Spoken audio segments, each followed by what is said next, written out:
حضرت سلمان فارسی رضی اللہ تعالی عنہ سید الابرار رحمت عالم صلی اللہ علیہ وسلم کی بعثت مقدسہ سے سالہ سال پہلے اصفہان فارس کے ایک نواحی قریہ جی میں آتش پرستوں کا ایک متمول خاندان آب الملک آباد تھا۔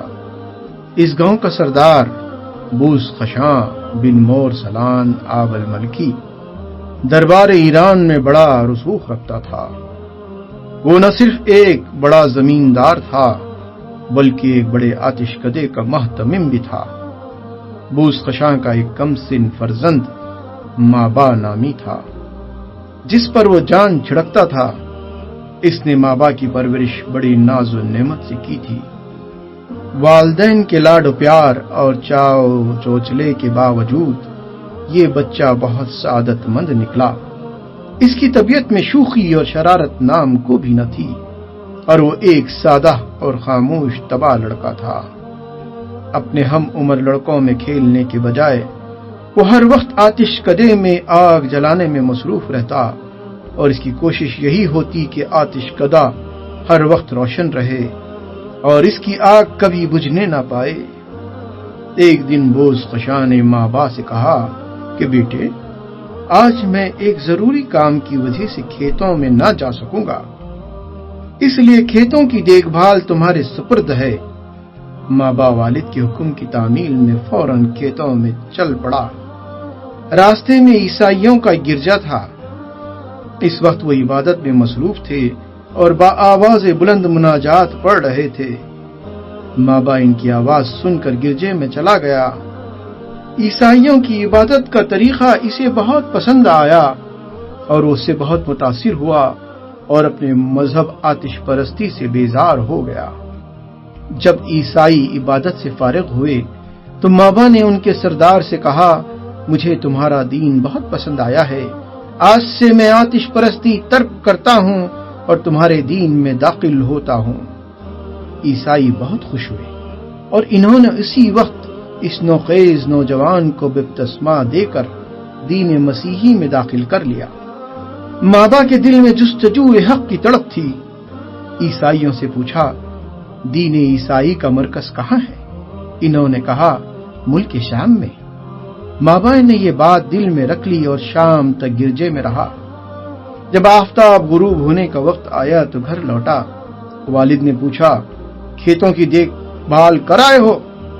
مابا نے جواب دیا نہیں، راستے میں گرجا تھا، کچھ لوگ وہاں مصروف عبادت تھے، مجھے ان لوگوں کا طریق عبادت بہت پسند آیا اور میں سارا دن انہی لوگوں کے پاس رہا۔ بوس خشاں بیٹے کی گمراہی پر سخت غضبناک ہوا۔ اس نے کہا ان لوگوں کا مذہب بالکل واہیات ہے اور ہمارے پاک مذہب سے اسے کوئی نسبت نہیں، آج سے میں تمہیں گھر سے باہر نکلنے کی ممانعت ہے۔ یہ کہہ کر اس نے اپنے لخت جگر کے پاؤں میں بیڑیاں ڈال کر اسے محبوس کر دیا۔ مابا نہایت حوصلے سے قید تنہائی کے دن کاٹنے لگا۔ ایک دن موقع پا کر اس نے عیسائیوں کے پاس پیغام بھیجا کہ اگر شام کو جانے والا کوئی قافلہ ہو تو مجھے مطلع کرنا۔ اتفاق سے تھوڑے ہی دنوں کے بعد شام سے کچھ لوگ بغرض تجارت وہاں آئے۔ جب وہ شام واپس جانے کے لیے تیار ہوئے تو عیسائیوں نے مابا کو اطلاع دی۔ مابا نے کسی طریقے سے بیڑیوں سے نجات حاصل کی اور شام جانے والے قافلے میں شامل ہو گیا۔ ارض شام میں پہنچ کر مابا نے لوگوں سے وہاں کے سب سے بڑے مذہبی رہنما کا پتہ دریافت کیا اور پھر اس کی خدمت میں پہنچ کر درخواست کی کہ مجھے دین مسیحی کی تعلیم سے سرفراز فرمائیے، اسی کے حصول کے لیے میں فارس سے یہاں پہنچا ہوں۔ پادری نے مابا کی درخواست قبول کر لی اور وہ پادری کے پاس رہنے لگا۔ یہ پادری ایک ریاکار شخص تھا۔ اس کی ظاہری زندگی تو نہایت ہی زاہدانہ تھی، لیکن اندرون خانہ اسے عیش و عشرت اور مال و دولت جمع کرنے کے سوا کوئی کام نہ تھا۔ اس نے سونے چاندی کے ساتھ مٹکے جمع کر رکھے تھے۔ مابا اس کی حرص اور بدکاریوں کو دیکھ کر جی میں کڑتا تھا، لیکن کچھ کہہ نہیں سکتا کیونکہ لوگ پادری کو نہایت عزت و احترام کی نظروں سے دیکھتے تھے۔ کچھ عرصے کے بعد پادری کو پیغام اجل آ گیا، یعنی وہ مر گیا۔ اس کی تجہیز و تکفین کے بعد لوگ جمع ہوئے تو مابا نے اس کا کچا چھٹا کھول کر لوگوں کے سامنے رکھ دیا اور انہیں اس کے پاس جمع کی ہوئی دولت کے سر پر لا کر کھڑا کیا۔ لوگ سخت مشتعل ہوئے اور انہوں نے پادری کی لاش کو دار پر لٹکا کر خوب پتھر برسائے اور پھر ایک عابد و زاہد پادری کو اس کا جانشین مقرر کیا۔ یہ شخص واقع نیک فطرت اور لذائذ دنیا سے متنفر تھا۔ ماں باپ کو اس سے بے حد عقیدت پیدا ہو گئی اور وہ دل و جان سے اس کی خدمت میں مصروف رہتا۔ پادری نے بھی جہاں تک ہو سکا ماں باپ کو فیض پہنچانے کی کوشش کی۔ آخر اس کا پیمانہ حیات بھی لبریز ہو گیا۔ دم نزاع اس نے ماں باپ سے کہا کہ میرے مرنے کے بعد تم موصل فلاں شخص کے پاس چلے جانا جو دین مسیحی کا سچا عاشق ہے، اس کے سوا تمہیں مشکل ہی سے کوئی حق پرست ملے گا۔ ماں باپ مرحوم پادری کی وصیت کے مطابق موصل پہنچا اور جس شخص کا پتہ اسے دیا گیا تھا اس کی خدمت میں پہنچ کر حصول علم میں مصروف ہو گیا۔ خدا کی قدرت تھوڑے ہی دنوں کے بعد اس نے بھی سفر آخرت کی تیاری کی۔ مرتے وقت اس نے ماں باپ کو وصیت کی، اے بیٹے، مجھے حوالہ خاک کر کے فلاں شخص کے پاس چلے جانا۔ میرے علم میں وہی شخص ہے جو تمہیں دین حق پر چلائے گا۔ دوسرے لوگوں نے دین کو بدل ڈالا ہے اور گمراہ ہو گئے ہیں۔ ماں باپ جستجو حق میں نصیبین پہنچا۔ وہاں کے پادری نے اسے اپنے سرپرستی میں لے لیا۔ ابھی تھوڑے ہی دن اس مرد پاک باز کی صحبت سے فیض اٹھایا تھا کہ پیکر اجل نے اس کا دروازہ بھی آ کھٹکھٹایا۔ جب وہ جان آفرین کے سپرد کر رہا تھا تو ماں باپ سے پوچھا، میرے مقدس سرپرست، میرے لیے کیا ارشاد ہے؟ پادری نے کہا، بیٹے، جس نور حق کی تم متلاشی ہو وہ تمہیں اموریا میں فلاں شخص کے پاس ملے گا۔ میرے مرنے کے بعد سیدھے اس کے پاس چلے جانا۔ ماں باپ نصیبین کے مرحوم پادری کے کفن دفن سے فارغ ہو کر سیدھا اموریا پہنچا اور وہاں کے پادری کی خدمت کے لیے اپنے آپ کو وقف کر دیا۔ ایک نہایت پاک باز اور پرہیزگار شخص تھا۔ اللہ نے اسے علم کے ساتھ عمل بھی عطا فرمایا تھا۔ ماں باپ نے اس کی صحبت سے خوب فیض اٹھایا اور دین مسیحی کا سچا پیرو بن گیا۔ اپنے استاد کی طرح وہ بھی دن رات عبادت میں مشغول رہتا۔ کچھ بکریاں خرید لیں، ان کے دودھ سے جسمانی غذا حاصل کرتا۔ کچھ عرصے کے بعد اموریا کے پاک باز پادری کو بھی پیغام اجل آ گیا۔ جب وہ دم توڑ رہا تھا تو ماں باپ نے عرض کیا، میں سینکڑوں میل کا پرصعوبت سفر طے کرتے اور کئی دروازوں کی خاک چھاننے کے بعد آپ کی خدمت میں پہنچا تھا، لیکن اب آپ بھی میرا ساتھ چھوڑ رہے ہیں۔ آپ کے بعد میں کہاں جاؤں؟ اموریا کے مرد درویش نے اکھڑی ہوئی آواز میں جواب دیا، اے حق کے متلاشی بیٹے، میں تمہیں کیا مشورہ دوں؟ اس وقت ساری دنیا بحر عصیاں میں غرق ہے۔ کفر و شرک کی بجلیاں چاروں طرف گونج رہی ہیں۔ اس دنیا میں مجھے کوئی ایسا شخص نظر نہیں آتا جس کے پاس میں تجھے بھیجوں۔ البتہ اب میں نبی آخر الزمان کے ظہور کا وقت قریب ہے، جو صحرائے عرب سے اٹھ کر دین حنیف کو زندہ کرے گا اور اس زمین کی طرف ہجرت کرے گا جس پر کھجور کے درختوں کی کثرت ہوگی۔ اس کے دونوں شانوں کے درمیان مہر نبوت ہوگی۔ وہ ہدیہ قبول کرے گا لیکن صدقے کو اپنے لیے حرام سمجھے گا۔ اگر تم اس پاک نبی کا زمانہ پاؤ تو اس کی خدمت میں ضرور حاضر ہونا۔ یہ کہہ کر پادری پاک باز نے آخری ہچکی لی اور مولا حقیقی سے جا ملا۔ اب ماں باپ تھا اور نبی آخر الزمان کی جستجو۔ وہ ہر وقت اسی ٹوہ میں رہتا کہ کوئی قافلہ ملے تو اس کے ساتھ اس سرزمین میں پہنچ جاؤں جہاں نبی آخر الزمان صلی اللہ علیہ وسلم کو مبعوث ہونا ہے۔ آخر ایک دن اس کی دلی مراد بر آئی۔ قبیلے بنو کلب کا ایک قافلہ اموریا سے گزر رہا تھا۔ ماں باپ کو معلوم ہوا کہ اس قافلے کو عرب جانا ہے تو وہ فوراً رئیس قافلہ کے پاس پہنچا اور اس سے ملتجی ہوا کہ میرے مویشی آپ لے لیں اور مجھے اپنے ساتھ عرب لے چلیں۔ رئیس قافلہ فوراً رضامند ہو گیا اور مابا کی گائیں اور بکریاں اپنے قبضے میں لے کر اسے اپنے ساتھ لے لیا۔ جب قافلہ وادی القرا میں پہنچا تو قافلے والوں کی نیت اس سادہ دل نوجوان کے متعلق بدل گئی اور اسے غلام بنا کر ایک یہودی کے پاس بیچ دیا۔ مابا کچھ دن اس یہودی کے پاس رہا۔ ایک دن اسی یہودی کا ایک رشتہ دار جو یثرب کا رہنے والا تھا اس سے ملنے آیا۔ اسے غلام کی ضرورت تھی۔ اپنے میزبان سے ذکر کیا تو اس نے مابا کو اپنے مہمان کے ہاں فروخت کر دیا۔ یہ شخص مابا کو اپنے ہمراہ یثرب لے آیا۔ یثرب پہنچ کر مابا نے ہر طرف کھجوروں کے جھنڈ دیکھے تو یہ یقین ہو گیا کہ جس نبی آخر الزماں کا ذکر اموریا کے راہب پاک باز نے کیا تھا وہ اپنے قدم سے ایک دن اس کھجور والی زمین کو مشرف فرمائیں گے۔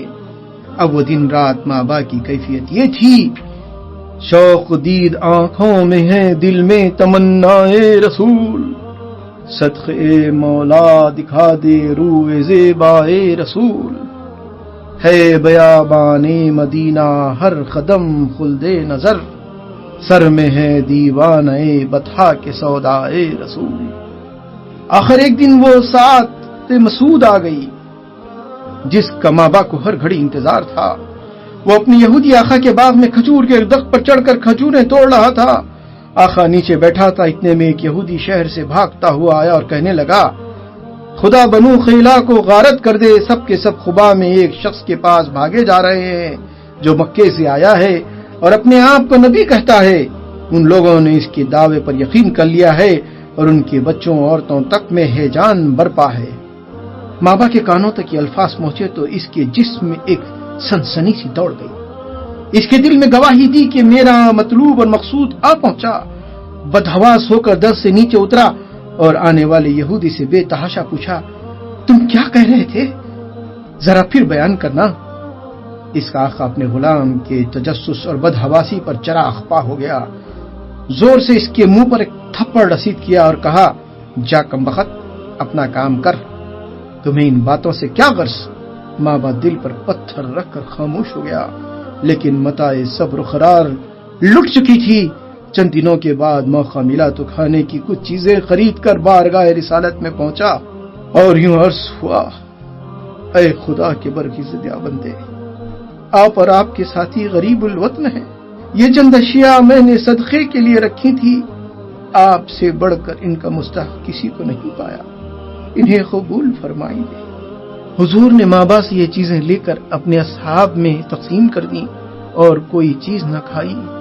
مابا نے دل میں کہا، نبی آخر الزماں کی ایک علامت تو دیکھ لی کہ وہ صدقہ قبول نہیں کرتے۔ دوسرے دن پھر کھانے کی کوئی چیز خریدی اور دربار رسالت میں پیش ہو کر عرض کیا، یہ ہدیہ ہے، اسے آپ قبول فرمائیے۔ حضور صلی اللہ علیہ وسلم نے یہ ہدیہ قبول کر لیا، اس کا کچھ حصہ خود نوش فرمایا اور باقی صحابہ میں تقسیم کر دیا۔ مابا کو یقین ہو گیا کہ صدقے سے احتراز فرمانا اور ہدیہ قبول کرنے والا یہی آخر الزماں ہے، لیکن ابھی مہر نبوت کا مشاہدہ باقی تھا۔ چند دنوں کے بعد مابا نے سنا کہ رسول اکرم صلی اللہ علیہ وسلم ایک جنازے کے ساتھ بقیع غرقد تشریف لائے ہیں۔ کشا وہاں پہنچا، حضور کو مؤدبانہ سلام کیا اور پشت اطہر کی طرف جا کر منتظر رہا کسی وقت کپڑا ہٹے تو مہر نبوت دیکھے۔ حضور صلی اللہ علیہ وسلم نے مابا کی دلی کیفیت پہچان لی، پشت مقدس سے کپڑا ہٹا دیا۔ مابا کے سامنے مہر نبوت اپنی پوری ذوفشانیوں کے ساتھ موجود تھی۔ اس نے بصدد احترام و عقیدت جھک کر اپنے کانپتے ہوئے ہونٹوں سے مہر نبوت پر ثبت کر دیے اور پھر بے اختیار ہو کر رونے لگا۔ حضور نے فرمایا، سامنے آؤ۔ مابا سامنے حاضر ہوا اور جستجو حق میں جن مراحل سے اسے گزرنا پڑا تھا شروع سے لے کر آخر تک بیان کیے۔ حضور صلی اللہ علیہ وسلم نے مابا کی بلاکشی کی داستان تمام صحابہ کو سناوائی اور پھر مابا کو مشرف باسلام کر کے ان کا اسلامی نام سلمان رکھا۔ اسی دن سے مابا بن بوخشاں سلمان فارسی رضی اللہ عنہ کے عظیم القدر نام سے مشہور ہوئے۔ سلمان اب اپنی منزل مقصود پر پہنچ چکے تھے۔ ان کی زندگی میں انقلاب برپا ہو گیا تھا، چاہتے تھے کہ دن رات آقائے دو جہاں کی خدمت میں حاضر رہا کریں، لیکن یہودی کا طوق غلامی گردن میں ایسا پڑا تھا کہ کسی ڈھب سے اسے چھٹکارا نہ ہوتا تھا۔ بدر و احد کی غزوات یوں ہی گزر گئے، اس غلامی نے انہیں ان غزوات میں شریک ہونے نہیں دیا اور محروم رکھا۔ حضور کو سلمان کی مجبوری کا علم تھا۔ ایک دن آپ نے فرمایا، سلمان تم اپنے آقا کو معاوضہ ادا کر کے اپنی بلوغ حاصل کر لو۔ سلمان تو دل میں یہی چاہتے تھے۔ یہودی آقا سے اپنی قیمت طے کی۔ اس نے 40 اوقیہ سونا اور 300 پودے لگانے کا مطالبہ کیا۔ حضور نے اس مکاتب کا حال سنا تو صحابہ اکرام سے فرمایا، تم لوگ سلمان کو ایک دشمن اسلام کی غلامی سے آزاد ہونے میں مدد دو۔ صحابہ نے بصد مسرت سلمان کی مدد کرنے کا بیڑا اٹھایا۔ ہر ایک نے بقدر استطاعت زیادہ سے زیادہ پودے جمع کیے تاکہ ان کو پورے 300 پودے ہو گئے۔ پھر سب نے مل کر گڑھے کھودے۔ حضور صلی اللہ علیہ وسلم خود تشریف لائے اور صحابہ سے مل کر تمام پودے یہودی کی زمین میں لگائے۔ اب صرف ایک شرط باقی رہ گئی۔ اللہ نے اس کے پورے کرنے کی صورت بھی جلدی ہی پیدا کر دی۔ چند دنوں کے بعد حضور اکرم صلی اللہ علیہ وسلم کو ایک غزوے میں 40 اوقیہ سونا مل گیا۔ حضور نے یہ سونا سلمان کو دیا اور فرمایا کہ جاؤ اپنے آقا کو دے کر آزاد ہو جاؤ۔ سلمان دوڑے دوڑے گئے، یہ سونا یہودی کو دیا اور اس کا طوق غلامی گردن سے اتار کر اپنے حقیقی آقا کے قدموں میں آ گرے۔ اس دن کے بعد سلمان فارسی سفر و حضر، جلوت و خلوت ہر حال میں سرور کائنات محمد صلی اللہ علیہ وسلم کی خدمت میں حاضر رہا کرتے تھے۔ ماہ ذی قعدہ 5 ہجری میں سرور کائنات کو غزوہ احزاب پیش آیا۔ اس غزوے میں مشرکین کا ایک لشکر گراں مدینے پر چڑھا آیا۔ حضور نے جنگ کے متعلق صحابہ سے مشورہ کیا۔ حضرت سلمان فارسی ایران کے جنگی طریقوں سے خوب واقف تھے۔ انہوں نے عرض کیا، یا رسول اللہ، دشمن کے ٹڈی دل کے مقابلے میں ہماری تعداد بہت تھوڑی ہے، اسی لیے کھلے میدان میں لڑنا مناسب نہ ہوگا۔ بہتر یہ ہے کہ مدینے کے چاروں طرف خندق کھود کر شہر کو محفوظ کر دیا جائے۔ حضور نے ان کی تجویز کو بہت پسند کیا اور خندق کھودنے کا کام جاری کر دیا۔ رسول اکرم صلی اللہ علیہ وسلم کے ہمراہ 3000 صحابہ اس کام میں شریک ہوئے اور تقریباً 15 دن کی محنت شاقہ کے بعد 5 گز چوڑی اور 5 گز گہری خندق تیار ہو گئی۔ تقسیم کار کے وقت انصار و مہاجرین میں حضرت سلمان کے متعلق ایک دلچسپ بحث چھڑ گئی۔ انصار کہتے تھے سلمان ہمارے ساتھی ہیں اور مہاجرین کہتے تھے ہمارے ساتھی ہیں۔ حضور نے اس بحث کا حال سنا تو فرمایا، سلمان من اہل البیت، سلمان میرے اہل بیت میں سے۔ اللہ اللہ، فارس کے غریب الدیار اور مسکین سلمان کا مقدر کے سرور آقا عالم صلی اللہ علیہ وسلم زبان مبارک سے انہیں اہل بیت میں شامل فرما رہے ہیں۔ اللہم لی عیش اللہ عیش الآخرہ فاغفر لی انصار و مہاجرہ۔ مشرک مدینۃ الرسول کو صف ہستی سے مٹانے کا عزم کر کے آئے تھے، لیکن اس خندق نے انہیں شہر تک پہنچنے نہ دیا۔ مزید برآں اللہ تعالیٰ نے مسلمانوں کی غیب سے مدد فرمائی اور ایسے اسباب پیدا کر دیے کہ مشرک 27 دن کے بعد محاصرہ اٹھا کر ناکام و نامراد واپس چلے گئے۔ غزوہ احزاب کے بعد حضرت سلمان ہر غزوے میں شریک رہے۔ ان کا عشق رسول اور شوق جہاد دیکھ کر ایک دفعہ حضور نے فرمایا، جنت 3 آدمیوں کا اشتیاق رکھتی ہے، علی، عمار اور سلمان۔ ایک اور موقع پر حضور نے انہیں سلمان الخیر کا لقب عطا فرمایا۔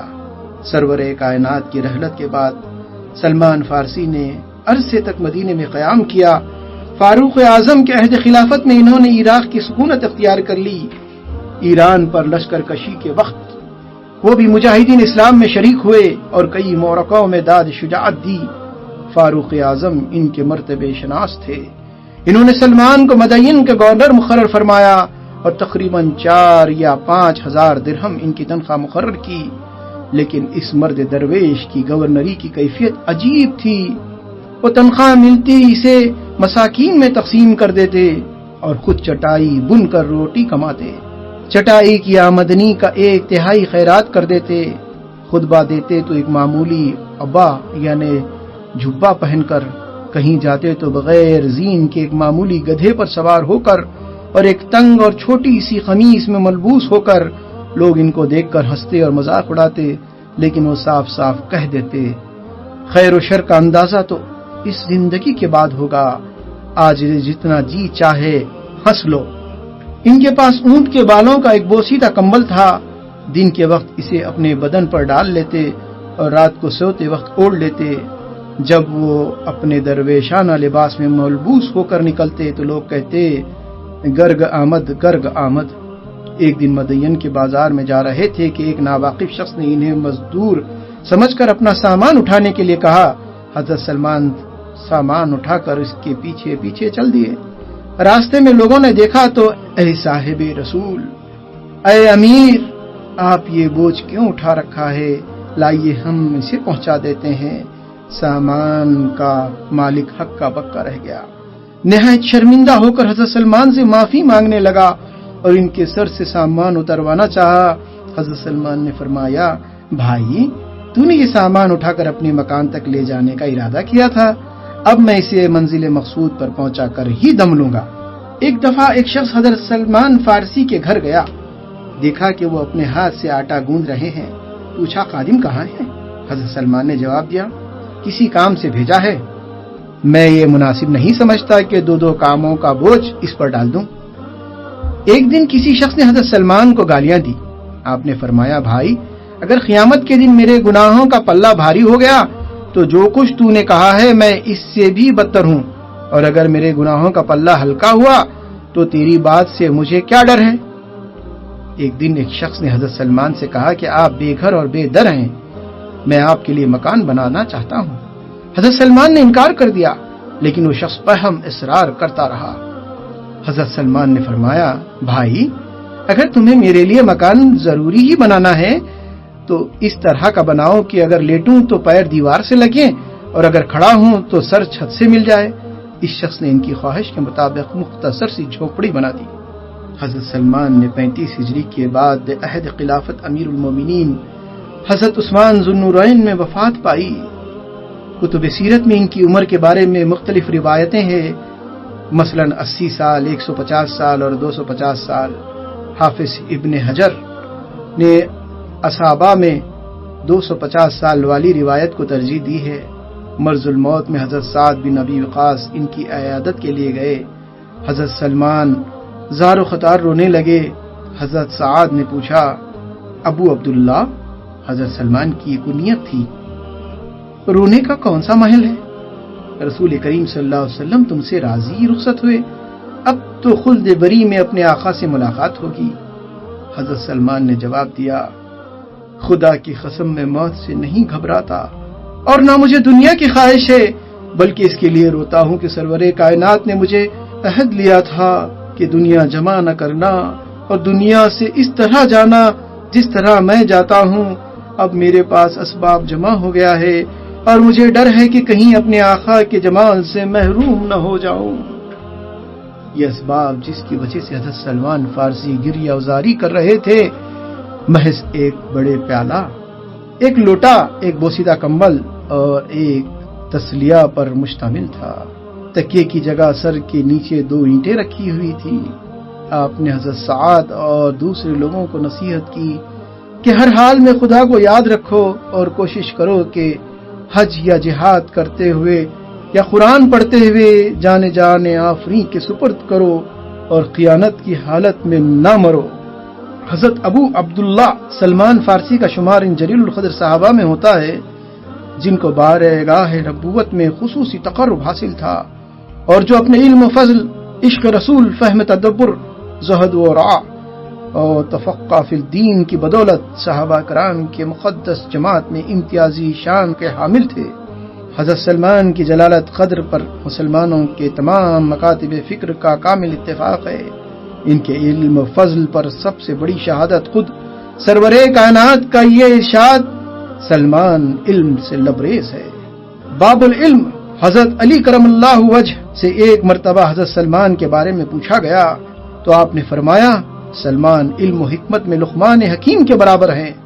ایک دوسرے موقع پر ارشاد ہوا سلمان کو اول یعنی کتاب سابق انجیل و تورات و آخر یعنی قرآن کریم کا علم دیا گیا ہے، اور وہ ایک ایسے دریا ہے جو کبھی خشک نہیں ہوتا۔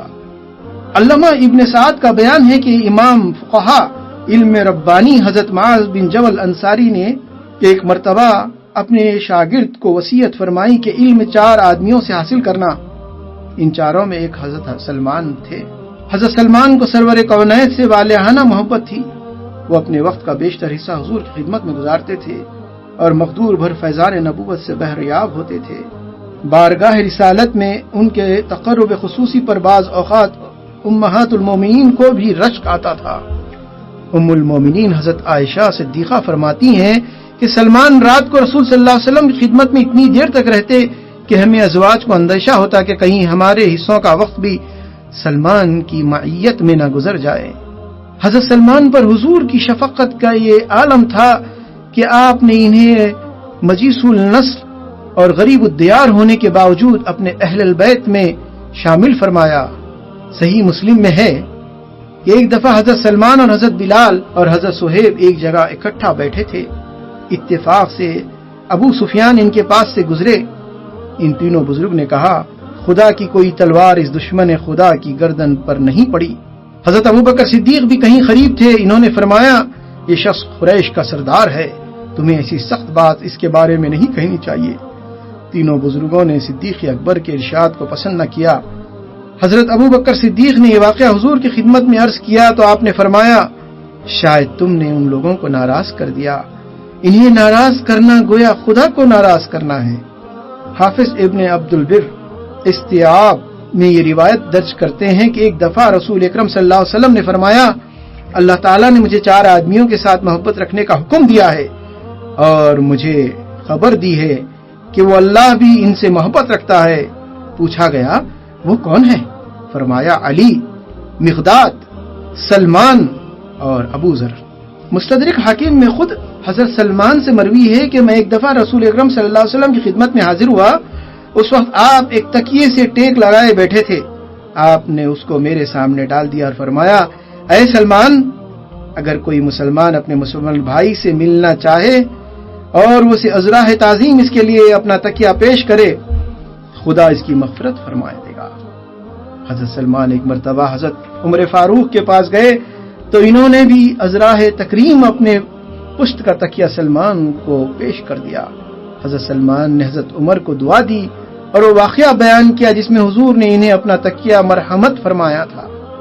حضرت سلمان کے زہد و تقوی کی کیفیت تھی کہ ساری عمر فقیرانہ وضع سے گزار دی، یہاں تک کہ عمارت میں بھی فقیری کی شان رہی۔ طبیعت میں حد درجہ استغنا تھا، دنیاوی خرافات کو کبھی قریب تک نہ پھٹکنے دیا۔ ان کی جائے اقامت کی حیثیت ایک معمولی جھونپڑی سے زیادہ نہ تھی۔ کھڑے ہوتے تو اس کی چھت سر کو لگتی اور لیٹتے تو دیواریں دونوں پہلوؤں کو لگتی، اور یہ جھونپڑی بھی ان لوگوں کے لیے انہیں بڑا اصرار کے ساتھ بنا دی تھی۔ وفات کے وقت گھر کا کل سامان کی قیمت 20-22 درہم سے زیادہ نہ تھی۔ حضرت سلمان کی شادی قبیلے کندا میں ہوئی۔ نکاح کے بعد بیوی کے یہاں گئے تو دیکھا کہ دیواروں پر جگہ جگہ پردے آویزاں ہیں۔ فرمایا، کیا اس گھر کو بخار ہے کہ اسے ہوا سے بچنے کے لیے کپڑے اڑا دیے گئے ہیں، یا کعبہ مکہ معظمہ سے قبیلے کندا میں آ گیا ہے جہاں اس پر غلاف چڑھایا گیا ہے؟ اس کے بعد انہوں نے دروازے کے پردے کے سوا تمام پردے دروازوں سے الگ کر دیے اور یہاں تک کہ دیواریں صاف صاف نظر آنے لگی۔ گھر کے اندر داخل ہوئے تو اس کثیر قیمتی سامان سے پر پایا۔ پوچھا، یہ سامان کیسا؟ کہا گیا، یہ آپ کا اور آپ کی بیوی کا ہے۔ فرمایا، میرے آقا محمد رسول صلی اللہ علیہ وسلم نے مجھ سے فرمایا تھا، دنیا میں تمہارے پاس محض اتنا سامان ہونا چاہیے جتنا کسی مسافر کے پاس راستے کی ضرورت کے لیے ہوتا ہے، مجھے اس سامان کی ضرورت نہیں ہے۔ ایک دفعہ کسی شہر کی فتح کے بعد اپنے ساتھیوں کے ہمراہ اس میں داخل ہوئے تو جگہ جگہ اشیاء خرد نوشی کے ڈھیر دیکھے۔ ایک ساتھی نے فرط مسرت سے بے خود ہو کر کہا، دیکھیے اللہ تعالیٰ نے کیا کچھ عطا فرمایا ہے۔ حضرت سلمان نے اسے ٹوک کر کہا، بھائی کس بات پر خوش ہو رہے ہو؟ یہ بھی تو خیال کرو کہ ایک ایک دانے کے ساتھ حساب و کتاب کی ذمہ داری بھی تو ہمارے سر پر آ پڑی ہے۔ جس زمانے میں حضرت سلمان مدائن کے گورنر تھے اور 30,000 نفوس پر حکومت کرتے تھے، ایک دفعہ مدائن سے شام اس حال میں تشریف لے گئے کہ بغیر زین کے گدھے پر سوار تھے اور گاڑھے کے پیوند لگا کر لباس زیب تن کر رکھا تھا۔ لوگوں نے کہا، اے امیر، آپ نے یہ حال کیا بنا رکھا ہے؟ فرمایا، بھائی، آرام و راحت تو صرف آخرت کے لیے ہے۔ حضرت سلمان کا زہد ورع بلا شبہ غیر معمولی تھا، لیکن اس کا یہ مطلب نہیں کہ انہوں نے رہبانیت اختیار کر لی تھی۔ فی الحقیقت ان کے زہد ورع کی انتہا وہیں تک تھی جہاں سے رہبانیت کی حد شروع ہوتی ہے۔ چونکہ سرور عالم صلی اللہ علیہ وسلم نے رہبانیت کی ممانعت فرمائی تھی، اس لیے حضرت سلمان بھی رہبانیت کو نہ صرف خود ناپسند فرماتے تھے بلکہ دوسرے لوگوں کو بھی اس سے منع فرماتے تھے۔ حافظ ابن عبد البر نے استیعاب میں لکھا ہے کہ حضرت سلمان کے مواقاتی بھائی حضرت ابو درداء انصاری بے حد عابد زاہد تھے، دن کو روزہ رکھتے اور رات رات بھر عبادت میں مشغول رہتے۔ ایک دفعہ حضرت سلمان ان سے ملنے گئے اور وہ گھر سے باہر تھے۔ ان کی اہلیہ کو برے حال میں دیکھا تو پوچھا کہ یہ تم نے اپنی حالت کیا بنا رکھی ہے؟ انہوں نے جواب دیا، کس کے لیے بناؤ سنگار کروں؟ تمہارے بھائی نے دنیا کو ترک کر دیا ہے۔ حضرت ابو درداء گھر تشریف لائے تو حضرت سلمان کو دیکھ کر بہت مسرور ہوئے، ان کے سامنے کھانا رکھا اور خود معذرت کی کہ روزے سے ہوں۔ حضرت سلمان نے فرمایا، اگر تم نہیں کھاتے تو میں بھی نہیں کھاؤں گا۔ حضرت ابو درداء کے قریب ہی لیٹ گئے۔ پھر رات گزرنے پر حضرت ابو درداء عبادت کے لیے اٹھے تو ان کا ہاتھ پکڑ لیا اور فرمایا، ابو درداء، تم پر تمہارے رب، تمہاری آنکھیں، تمہارے بیوی سب کا حق ہے۔ روزوں کے ساتھ افطار اور شب بیداری کے ساتھ سونا بھی ضروری ہے۔ صبح ہوئی تو دونوں نے یہ معاملہ بارگاہ رسالت مآب میں پیش فرمایا۔ حضور صلی اللہ علیہ وسلم نے حضرت ابو درداء سے مخاطب ہو کر فرمایا، سلمان تم سے زیادہ دین کی وقفیت رکھتے ہیں۔ علامہ ابن ایسر نے اسد الغابہ میں لکھا ہے کہ سرور کونین صلی اللہ علیہ وسلم کے وصال کے بعد حضرت ابو درداء شام چلے گئے، جہاں وہ بہت آسودہ حال ہو گئے۔ ایک دفعہ انہوں نے حضرت سلمان کو جو عراق میں مقیم تھے خط لکھے کہ میں یہاں بہت خوش ہوں، اللہ تعالیٰ نے مال و اولاد دونوں نعمتیں عطا فرمائی ہیں اور میرا قیام ارض مقدس میں ہے۔ حضرت سلمان نے اس کے جواب میں لکھا، بھائی، مال اور اولاد کی کثرت یا ارض مقدس میں ہونا خیر نہیں، بلکہ خیر تو یہ ہے کہ تم کوئی ایسا عمل کرو جو آخرت میں تمہارے کام آئے۔ حضرت سلمان سے 60 حدیثیں مروی ہیں، ان میں سے 3 حدیثیں متفق علیہ ہیں، ان کے علاوہ 3 میں بخاری اور 1 میں مسلم منفرد ہے۔ حضرت ابو سعید خدری، حضرت عبداللہ بن عباس اور اوس بن مالک ان کے تلامذہ میں سے ہیں۔ روایت حدیث میں بے حد احتیاط سے کام لیتے تھے اور دوسروں سے بھی ایسی ہی توقع کرتے تھے۔ ایک دفعہ انہوں نے صاحب السر حضرت حذیفہ بن یمان، جسے جلیل القدر صحابی کو محض اس بات پر ٹوک دیا کہ وہ مدائن کے لوگوں کو بعض ایسی باتیں سناتے تھے جو حضور نے غصے کے عالم میں کسی کے بارے میں ارشاد فرمائی تھی۔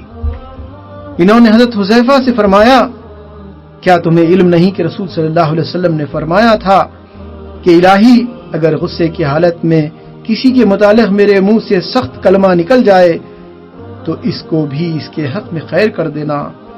اب جو تم لوگوں کے سامنے یہ باتیں بیان کرتے ہو تو اس کا نتیجہ یہ ہوگا کہ مسلمانوں میں انتشار پھیلے گا، کیونکہ جن لوگوں پر حضور نے کبھی وقتی طور پر غصے کا اظہار فرمایا، دوسرے مسلمان ان کو معتوب سمجھیں گے۔ اگر تم اپنا رویہ ترک نہ کرو گے تو میں امیر المومنین عمر کو آگاہ کروں گا۔ حضرت سلمان کو رحمت عالم صلی اللہ علیہ وسلم کی شفقت بے پایا کی بدولت اہل بیت سے نسبت حاصل ہو گئی تھی، اس لیے وہ صدقے سے سخت پرہیز کرتے۔ اگر کسی چیز میں صدقے کا ذرہ برابر احتمال ہوتا تو اس سے بھی بچتے۔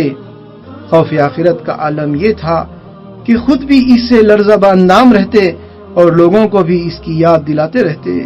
فرماتے تھے کہ مجھے 3 آدمیوں پہ بڑا تعجب ہوتا ہے، ایک وہ جو ہر وقت دنیا کی طلب میں ہے حالانکہ موت اس کی طلب میں ہے، دوسرا وہ جو موت کو بھلائے بیٹھا ہے مگر موت سے غافل نہیں ہے، تیسرا وہ جو قہقہے مار کر ہنستا ہے حالانکہ اسے علم نہیں ہے کہ اللہ اس سے راضی ہے یا ناراض۔ ایک دفعہ اکابر قریش کسی جگہ جمع تھے اور اپنے اپنے فضائل و محامد بیان کر رہے تھے، حضرت سلمان بھی وہاں موجود تھے۔ ان سے کہا گیا کہ وہ بھی اپنے بارے میں کچھ بیان کریں۔ انہوں نے فرمایا، بھائیو، میں کس بات پر فخر کروں؟ میرا آغاز ایک نجس پانی سے ہوا اور انجام یہ ہوگا کہ ایک دن یہ جسم ایک بدبودار لاش کی شکل اختیار کر لے گا، پھر آخرت میں زندگی کے سارے اعمال تولے جائیں گے۔ اگر نیکیوں کا پلڑا جھک گیا تو اللہ نے سرخ رو کیا، اور اگر بدیوں کا پلڑا بھاری ہو گیا تو پھر دائمی ذلت اور عذاب ہے۔ اکثر فرمایا کرتے تھے کہ 3 چیزوں کا خیال مجھ کو سخت غم زدہ کر دیتا ہے، میری آنکھیں نم ہو جاتی ہیں۔ ایک تو رسول صلی اللہ علیہ وسلم اور آپ کے ساتھیوں کی جدائی، دوسری چیز قبر کا عذاب، تیسری چیز قیامت کا ڈر۔ لوگوں کو اکثر فروتنی اختیار کرنے کی تلقین فرماتے اور انہیں بتاتے کہ جو شخص دنیا میں خدا کے لیے تواضع و انکساری کو اپناتا ہے، اسے اللہ تعالی قیامت کے دن سر بلند فرمائے گا۔ افعال ہوں یا اقوال، حضرت سلمان کی سیرت کے کسی پہلو پر بھی نظر ڈالیں، یہ تو مطالعہ انوار النظر آتا ہے، رضی اللہ تعالی عنہ۔